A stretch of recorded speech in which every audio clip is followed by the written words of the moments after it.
নিপুণ একটা আরেকটা কথা বলেছে, যেটা হচ্ছে ডিপজল ভাই বিষয়ে অশিক্ষিত, পড়াশোনা জানে না। এটা কতটুকু হার্ড হয়েছে কথাটা শুনে? এটা আসলে দুঃখজনক। যদি আমরা কোনো শিল্পীকে আঘাত দিয়ে কথা বলি, কোনো শিল্পীকে ছোট করে কথা বলি, এটা কখনোই হওয়া উচিত না। আর যেহেতু ওনাদের একটা কম্পিটিশনের জন্য ওনাদের ভেতরে একটা ক্ষোভ আছে, সো সেক্ষেত্রে নিপুণ আপু ঢিল ছোড়ার জন্য এই কথাটা হয়তো বা বলেছে, কিন্তু এটা বলাটা উচিত হয়নি।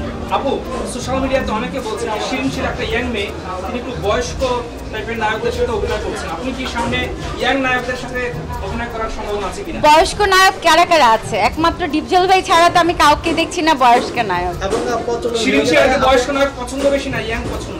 অফকোর্স ইয়াং পছন্দ। শোনেন, আমাদের রজনীকান্ত দাদা, যারা ভারতের একজন ফেমাস অভিনেতা রজনীকান্ত, সো ওনার সাথেও কিন্তু ঐশ্বরিয়া কাজ করেছে, এখনও উনি হিরো। সো আমি মনে করি যে ডিপজল ভাই আমাদের বাংলাদেশের সেরকমই একজন অভিনেতা।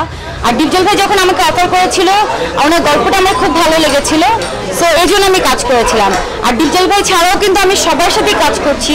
রিসেন্ট আমার সাইমনের সাথে একটি ছবি রিলিজ হলো, শেষ বাজি, তো সাইমনের সাথে কাজ করছি।